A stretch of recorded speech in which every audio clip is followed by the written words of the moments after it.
Reka mbasuhuze mwese nshuti banywanyi w'ibiganiro byacu muherereye hose hirya no hino ku isi, ndabifuriza gukomeza kugira umugoroba mwiza bitewe naho muherereye, cyangwa se nkwifurize igicamunsi ciza cyangwa igitondo kiza bitewe naho uherereye nyine. Twebwe hano i Bujumbura mu gihugu cy'u Burundi turi mu masaha y'umugoroba, turi ku cyumweru ku itariki 18 z'ukwezi k'umunani umwaka 2024. Ndabahaye ikaze mu makuru n'ibiganiro byacu, amakuru akomeye cyane ariko aravugwa ndetse agiye no gusoza yiri wavugwa uno munsi. Muraza kunyemerera tugaruke ku makuru akomeye cyane akomeje kugenda avugwa uyu munsi. Naje kwibanda ku mbonerakure zotanguye gutorezwa mu bice bigiye bitandukanye by'igihugu cy'u Burundi, cyane cyane muri za Cibitoki, Cankuzo, Kayanza, Bururi ndetse n'ahandi hose hagiye hari ibibuga bikomakomeye ndetse n'asanzwe hari ibigo bya gisirikare mu rwego rwo kugira ngo imbonerakure zibashe kuba zo kwiyongera umubare, hanyuma abashe kuba habonwa imbonerakure ndetse n'abasirikare bashobora kurungikwa ngaha mu gihugu ca Kongo. Nyuma y'iko rero icyo gihugu gikomeje kugenda kirakenera abasoda benshi cyane mu rwego rwo kugira ngo kibashe kuba cyo kwivuna umwanzi cyangwa se kibashe kuba cyosoza intambara gikomeye guhanganamo n'umuhari wa M23. Niyo M23 kushika none ikomeje kugenda ikora amataka, ikaba ikomeje kugenda ifata ibice byinshi cyane bigiye bitandukanye.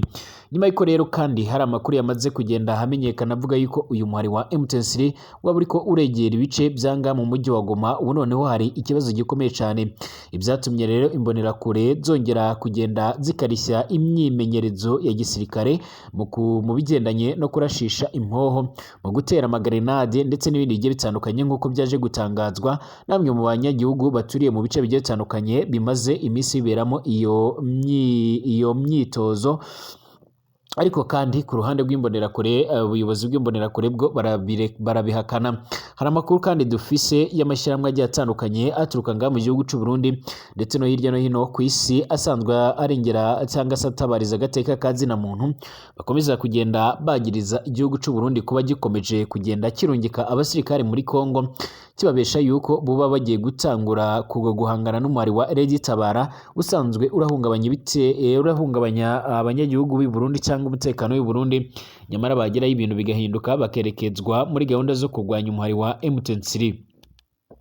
Gushika none rero hari amakuru akomeje kugenda avugwa, hari amakuru akomeje kugenda atangazwa agendanye n'ibiriko biravugwa cyangwa se ibiriko biraba. Turagaruka ku cyegeranyo gikomeye cyane cyakozwe n'imwe mu miryango igiye itandukanye nyine nk'uko bikomeje kugenda bigaragara, ariko gushika none nyine turaza kugenda turebera hamwe ibyo baje kugenda batohoza ndetse n'amatohoza bakoze ubwabo, ndetse bakerekana uburyo abasirikare b'u Burundi bakomeje kugenda barapfira ngaha muri Kongo. Turagaruka kandi ku butumwa bukomeye cyane bwotanguye kugenda butangwa namwe mu basirikare ngaha muri Kongo bagerageje kuba boronka amatelefone nyuma y'uko hari heze igihe nyine ata muntu n'umwe ufise uburyo nyine bwo kuba yorungika ubutumwa. Bamwe rero mu bari bafise amanimero de telefone y'imiryango y'iwabo bagiye barabaramutsa, abandi bakomeza kugenda bavuga uburyo nyine bakomeje kugenda babaho nabi ngaha muri kino gihugu, ariko kandi baboneraho n'umwanya wo guhereza ubutumwa imbonerakure ndetse n'urundi rwaruka rw'u Burundi rwaba ruri kugerageza kwinjira muri kino gisoda. Bakomeza kugenda babwira yuko batabyemera kukinjiramo kuko ari ukuza kubaroha muri Kongo. Abo basirikare b'u Burundi bakomeje kugenda basaba nyiricubahiro Vincent Ndayishimiye ko yabakuranga muri Kongo, kugeza ubwo bamwe bafataga icemezo cyo kureka kwinjira mu ntambara bakemera gutaha bagafungwa bitewe n'uburyo nyine bariko barahura n'ibibazo bigiye bitandukanye. Ibi byose bikomeje kugenda byisukiranye kuri iyi manda ya nyiricubahiro Vincent Ndayishimiye mu gihe ari gutegurwa andi matora akomeye cyane, akazabanza bazaba bahagarariye intara ndetse n'amakomine ngaha mu gihugu cy'u Burundi, ndetse nyuma yaho akazakurikiraho andi matora agiye atandukanye. Uhereye none rero bamwe mu miryango igiye itandukanye yongeye kwatsuka igitutu ubutegetsi ndetse n'uyu muryango uyoboye ubutegetsi ngaha mu gihugu cyacu cy'u Burundi cyawuzwi nka CNDD-FDD,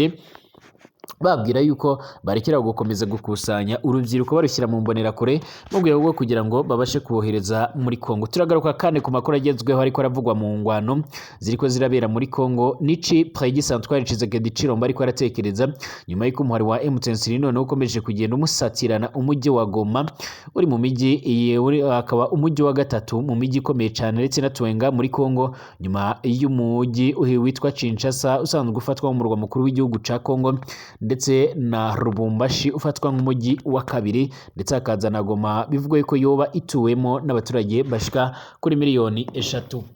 Ndabahaye ikaze rero nshuti banyuranye ibiganiro byacu muherereye hose hirya no hino ku isi, waba nkurikiye uri ngaha mu gihugu cacu cy'u Burundi mu ntara zigiye zitandukanye ndetse no muri komine zigiye zitandukanye, ndakwifuriza ibihe byiza cyane, nkwifurize umugoroba mwiza. Abanywanyi bacu badukurikira bari hirya no hino ku isi, kandi mwese turabahaye ikaze mu makuru n'ibiganiro byacu. Abadukurikira muherereye hirya no hino mwese turabaramukije, ku mugabane wa Afurika, ku mugabane w'Uburaya, Aziya, Australia, Amerika ndetse n'andi hose, mwese tubifurije kumererwa neza cyane. Tunabaha ikaze mu makuru n'ibiganiro byacu, aho tugiye kwibanda ku makuru akomeye cyane akomeje kugenda aravugwa nyine nga mu karere k'ibiyaga bigari. Niba ari ubwa mbere ushyize ngaha rero kuri no mbonesha kure yacu iyi Burundi News TV, rero ni imwe mbonesha kure imwe rudende ibandanye kubashikirizaho amakuru n'ibiganiro biriko biragenda biravugwa cyane cyane hano mu gihugu cyacu cy'u Burundi ndetse no ku mugabane wa Afurika no hirya no hino ku isi, twibanda mu biriko biravugwa mu bigendanye n'umutekano, politike, diplomasi ndetse n'ibindi bigiye bitandukanye. Ikaze rero tuyatanguriye nga mu gihugu cacu c'u Burundi, ahakomeje kugenda haravugwa amakuru akomeye cyane ndetse akomeje kugenda atuma abaturage cyangwa abanyagihugu bakomeza kugenda bahura n'ibibazo bigiye bitandukanye, bavuga yuko badashobora kuba bobyemera cyangwa se ngo bakomeje kugenda bakumva ibyo bari kugenda basabwa. Nyuma y'uko rero hotanguye ubukangurambaga buri gushirwamo imbaraga na bamwe mu bayoboye ubutegetsi bw'igihugu cy'u Burundi cyane cyane ababarizwa mu mbonerakure, nyuma y'uko bari gushaka ugwaruka rwo guhereza imyimenyerezo y'igisirikare mu rwego kugira ngo babashe kubona abasirikare barungikwa muri Kongo nk'uko bikomeje kugenda bigaragara. Hari amakuru rero akomeje kugenda ashyirwa ahagaragara by'umwihariko y'ishyirahamwe riharanira agateka kazina muntu mu gihugu cy'u Burundi nk'uko bikomeje kugenda bigaragara, ryitwa Initiative pour la droite de Rome et Burundi, aho ryagiriza ico gihugu kurungika abasirikare ndetse n'imbonerakure muri Repubulika Iharanira Intwaro Rusange ya Kongo mu kugwanya umuhari wa Red Tabara, aho babwirwa yuko boba bagiye kugwanya Red Tabara cyangwa se bakabwirwa yuko bagiye mu butumwa bwa ONU ngaha muri Kongo buzwi nka MONUSCO, nyamara bagiye kugwanya umuhari wa M23, aho bo bagenda bavuga yuko boba bagiye kugwanya abanyarwanda nk'uko bisanzwe bivugwa. Ni kenshi kandi umuhari wa M23 wagiye ufasta bamwe mu basirikare bakomakomeye ndetse n'abandi basanzwe ba mu gihugu cy'u Burundi. Icakora nyiricubaro Evariste Ndayishimiye yakomeje kugenda abyamaganira kure, avuga yuko atamusirikare wiwe uwo barafatiwe ku mirongo y'urugamba. Nyuma y'uko rero iki gihugu cacu cy'u Burundi ciza cyari cyarahakanye amakuru agendanye no kuba caba kirungika abasirikare nga muri Kongo, ariko kandi nyuma nyiricubaro Evariste Ndayishimiye akaza guhatwa ibibazo n'abamenyesha makuru, akaza kuvuga yuko mu gihe waba uturanye n'umuntu akaza inzu ye ikaza gufatwa n'inkongi y'umuriro, aba ari ingenzi kuba wojya kumufasha kuzimya uwo muriro mu rwego rwo kugira ngo by'umwihariko nawe azabashe kuba yo gutabara. Icakora by'umwihariko byahise byumvikana neza yuko igihugu cy'u Burundi gisanzwe kirungika abasirikare muri Kongo. Hari benshi bagiye bafatwa ngaha muri izi ngwano, abandi bagenda bicigwayo, abandi bakomerekerayo, bamwe bazanywe ngaha mu gihugu cy'u Burundi gushyingurwayo, abandi baguma ngaha mu mashamba ya Kongo. Yemwe hari n'abasirikari bamwe na bamwe bafashe icemezo gikomeye cyane cyo kwemeza kureka izo ngwano ndetse bakemera bakaza bagafungwa, aho buri umwe yagiye akatigwa imyaka ishika kuri 30 nk'uko byakomeje kugenda bigaragara. Bamwe mu batanze ubuhamya rero bagiye bagwaniza ingwano cyane ku ruhande rw'abarundi, bavuga yuko bigoranye kujya ku mirongo y'urugamba uri mu bwoko bw'abatutsi nk'uko aribo bakunze kugenda bararungikwa nga muri Kongo, ariko nanone ukaba ugiye gufatanya n'abandi basanzwe barahiga ubwoko bw'abatutsi nga muri Kongo. Bavuga yuko rero gufatanya n'abawazarendo cyangwa abandi basirikare muri FARDC ari ikibazo gikomeye cyane, ariko gushika none rero bakavuga yuko rimwe na rimwe bahitamo kureka izo ngwano bakemera bakaza bagafungirwa nga mu gihugu cy'u Burundi. Ni nyuma yuko rero bavuga yuko atana igihembo bahabwa, atana ibikoresho baba bafise, atana n'icyo kujya, ubundi bakavuga yuko batajya bagira n'igihe cyo kuba bosimbuzwa. Ikindi kandi ngo nubwo baba bari nga mu gihugu ca Kongo, bivuga ko bogiye gufatanya n'ingabo z'icyo gihugu, ngo nta kintu ingabo z'icyo gihugu zishobora kuba zobafasha mu gihe zisanzwe zizi neza yuko abo basirikare bishyurwa akayabo k'amahera. Ni mu gihe kandi n'ubundi bivugwa yuko RDC ndetse n'iki gihugu cacu cy'u Burundi ciza babashije kuba babashije kuba nyine bogerana amasezerano aho Tshisekedi agomba kuzajya atanga amahera menshi ku gihugu cy'u Burundi nabo bakamurungikira abasirikari. Nayo mpamvu rero kenshi iyo bakeneye ahita akora ku telefone ubundi agahamagara bagatangura kumuhereza abasirikari cyangwa se abasoda mu rwego rwo kugira ngo rero babashe kuba bomufasha. Abanyagihugu rero bamwe na bamwe batanguye kwamagana ibikorwa bikomeye cyane byotangijwe n'imbonerakure ndetse na CNDD-FDD mu rwego rwo kugira ngo bongere bahereze imyimenyerezo urwaruka rugiye rutandukanye kugira ngo rubashe kurungikwa muri Kongo. Ariko kandi batangiye kubyamagana nyuma yuko bamaze kugenda batahura yuko ata muntu n'umwe wagiye muri izi ngwano zo muri Kongo ngo abashe kuba yopfa kuba yogaruka. Reka turebe ico cegeranyo kiswe rero igikorwa cyo kwiyoberanya ubutumwa rero bw'u Burundi mwibanga muri Kongo kivuga yuko abo basirikare n'imbonerakure begeranirizwa rero mu makambi atatu ya gisirikare imbere yo kurungikwa nga mu gihugu ca Kongo ndetse bakaba basigaye bajyanwa mu ijoro nk'uko amakuru dufise akomeza kugenda tugera bivugwa yuko rero bamwe bakunze kugenda n'imiduga bakanyuzwa n'ubundi ku mupaka uhuza RDC ndetse n'igihugu c'u Burundi by'umwihariko ku kibaya cya Rusizi nk'uko bikomeje kugenda bivugwa. Iri shiramwe navuze haruguru rero rivuga yuko ivyo bikorwa byoba bifise inkomoko ku ngendo z'abakuru b'ivyo bihugu n'ubundi bibiri u Burundi ndetse na RDC bagiranye aho n'ubundi bashize umukono ku masezerano yo gufashanya mu by'umutekano ariko kandi adasiguye neza mwidonido nk'uko amakuru dufise akomeza kugenda tugera bivuga. Mu rugendo Perezida Evariste Ndayishimiye yagize muri Repubulika Demokarasi ya Kongo by'umwihariko inshuro zishika kuri ebyiri zikurikiranya haba mwirahira rya Perezida Tshisekedi mu ntanguro z'uyu mwaka w'2024 ndetse nyuma akaza kugenda nanone asubirayo nyine nkuko byakomeje kugenda bigaragara by'umwihariko yavuze ko baganiriye na mugenzi wiwe Felix Tshisekedi ingene hotozwa imigwi yitwaje ibigwanisho iri mu buseruko bwa RDC ndetse mu buryo bwo kugira ngo bashe guhangana n'iterabwoba. Igihe yaza kumusubiriza rero mu ndumane mu rugendo yagize i Bujumbura mu kwezi kwa gatanu umwaka uheze rero Tshisekedi yagize ati ni ngombwa ko hogerezwa ingufu n'ubundi mu gukizura ndetse no mu bikorwa bya gisirikare n'umutekano ibihugu byose bihuriye ko ndetse ni nabyiza yuko hari abasirikare bamwe na bamwe bojya baza gutanga imyimenyerezo ngaha ariko hakagira n'abandi barungikwa ngaha muri Kongo mu rwego kugira ngo tubashe gufatanya mu guhangana n'iyi mihari igiye itandukanye harimo na Red Tabara isanzwe irwanya ubutegetsi bw'u Burundi. Iryo shirahamwe rivuga ko kandi ari muri iyo ntumbero abasirikari b'abarundi n'imbonerakure bashika ku 700 bagenda boherezwa by'umwihariko rimwe mu kwezi nk'uko bikomeje kugenda bigaragara bamaze nyine kurungikwa muri RDC kuva n'ubundi kuva uyu mwaka uheze 2023 byibuze hagati y'ukwezi kumwe n'amezi ashika kuri 2 cyangwa 3 hoherezwa imbonerakure n'abasirikari bashika ku 700 mu gihe baba bagiye gutsimbura abagenzi babo nk'uko amakuru dufise akomeza kugenda bivuga. Intambara zimaze iminsi zirabera nga muri Kongo zagiye zigaragaramo n'abarundi bivuga yuko rero abarundi bari bafise ijambo rikomeye cyane muri izi ngwano nyuma yuko bari bafise imisozi ndetse n'ibice bigiye bitandukanye icakora ntago byabahiriye kubera yuko ingabo ziyobowe na General Sultan Makenga zabakozemo karahava bamwe barapfa abandi barakomereka abandi bafatwa miri abandi barahunga biyemeza neza yuko batazonasubira ku mirongo y'urugamba. Uyu muryango cange irishiramwe rivuga kandi ko n'ubundi ico gikorwa gifashwe mu mugongo n'umugambwe uri ku butegetsi wa CNDD-FDD ari naco gituma rero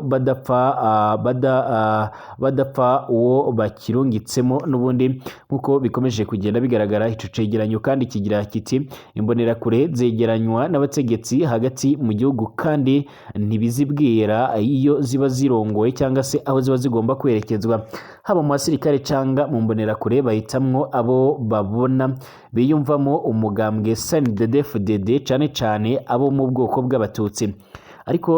Ariko kiragaruka kandi kikavuga ko n'ubundi barondeye n'abahoze mu gisirikare cacera bajana muri ivyo bikorwa n'ubundi vya gisirikare muri RDC, ariko kandi si benshi kubwoba ko n'ubundi bohava baca batorokera mu muhari wa Red Tabara bagiye kugwanya, ariko kandi nyuma yo kugera muri Kongo bazi ko bagiye kugwanya iyo Red Tabara birangira nyine boherejwe mu bikorwa bigiye bitandukanye byo kugwanya umuhari wa M23. Umukuru w'umugambwe uri ku butegetsi Reverien Ndikuriyo rero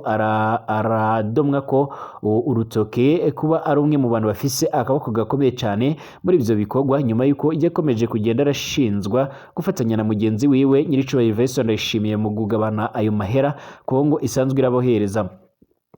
Imbonerakure imwe rero yagiye muri ivyo bikorwa imwagiriza ko n'ubundi mu nama yigeze kubagirisha yabajije ati igihugu cyotegwa muriteguye kukigwanirira, bose ngo bishuye bavuga yego, bati ko abatinya ko bohakana aboca bafatwa nk'abatavuga rimwe n'ubutegetsi cyangwa se na leta, cyane yuko ngaha mu gihugu cy'u Burundi umuntu wese udakunda cyangwa se utari umunywanyi wa CNDD-FDD akamenyekana uko byogenda kose ahita anyuruzwa cyangwa se akaba yojyana mu ibohero. Iyindi mbonerakure nayo kandi yemeza yuko yahuriye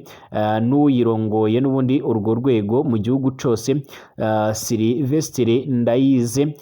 mu ngoro rero y'umugambwe CNDD-FDD, aho yamubwiye yuko agira amurungikire ahantu kuko n'ubundi yaciye mu gisirikare. Agira ati rero mu nyuma yaransabye nimero za telefone nca mbona andungikiye ibihumbi 100, ambwira yuko ndayasiga muhira ko bazoma ayo nzokoresha nitwagenda. Abandanya avuga yuko kandi yagiye kumenya ko agiye muri Kongo bahuriye n'izindi mbonerakure zishika kuri 90 hamwe n'abasirikare mu nkambi ya Camp Chinos iri Ikabezi nk'uko bikomeza kugenda bitangazwa. Iri shiramwe kandi muri iri shiramwe bagiriza umugambwe CNDD-FDD gutegura ibikorwa bibi cyane bafatiye ku ijambo ryashikirijwe n'umukuru w'uwo mugambwe Reverien Ndikuriyo, yavuze by'umwihariko ko gushika mu mwaka wa 2025 hoba hamaze guhabwa inyigisho nkarisha bwenge imbonerakure zishika ku bihumbi 24. Iryo shiramwe kandi rikaba ribona ko izo nyigisho zijyanye no kwitegurira amatora y'umwaka wa 2025 hamwe na mwaka wa 2027. Nyinshi mu mbonerakure rero zimaze kuja muri RDC ziva mu ntara ya Bujumbura, Bubanza, Cibitoki, Gitega, Kayanza, Kirundo, Muravya, Muyinga na Ngozi ndetse na Bururi. Ico cegeranyo kandi kivuga yuko kandi abari kwisonga mu gutegura ivyo bikorwa bya gisirikare muri RDC ari abakozi biperereza Alfred Innocent Muselemu ndetse na Niyonzima Mathias Batazira Kazungu. Muselemu rero ngo niwe yabazaniye impuzu z'igipolisi hamwe n'ibirato bya plastike bahabwa itegeko ko n'ubundi muri izo mpuzu bambara ishati gusa cyangwa se ipataro gusa. Kazungu rero avuga yuko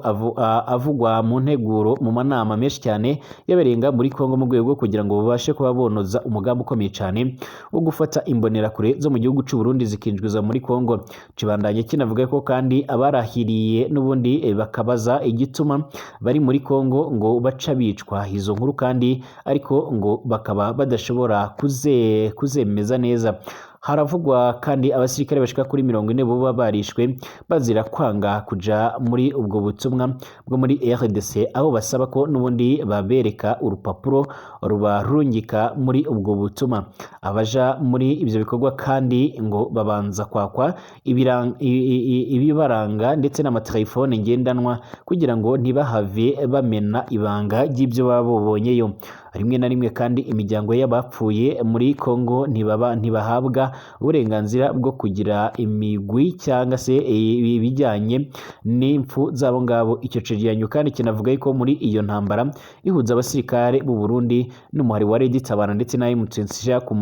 ku butaka bwa RDC bafashwa n'imigwi yitwaje ibigwanisho yo muri ico gihugu nka Mai Mai, Kijangara ndetse na Gumino. Kuko kandi bikomeje kugenda bigaragara izi ngwano muri Kongo zikomeje kugenda zitwara ubuzima bw'abatari bakeya cane cane ubuzima bw'abarundi. Ibi vyatumye rero nyuma y'igihe kirekire bamwe mu barundi bari ngaha muri Kongo batabona uko bavuga. Hari abagenzi bashika kuri 2 bandikiye Pacifique Ninahazwe usanzwe ari umwe mu barundi bakunze gutabariza nyine abarundi bari mu kaga, waje kugenda by'umwihariko ashimangira yuko yaje kugenda yakira ibikorwa bigiye bitandukanye, by'umwihariko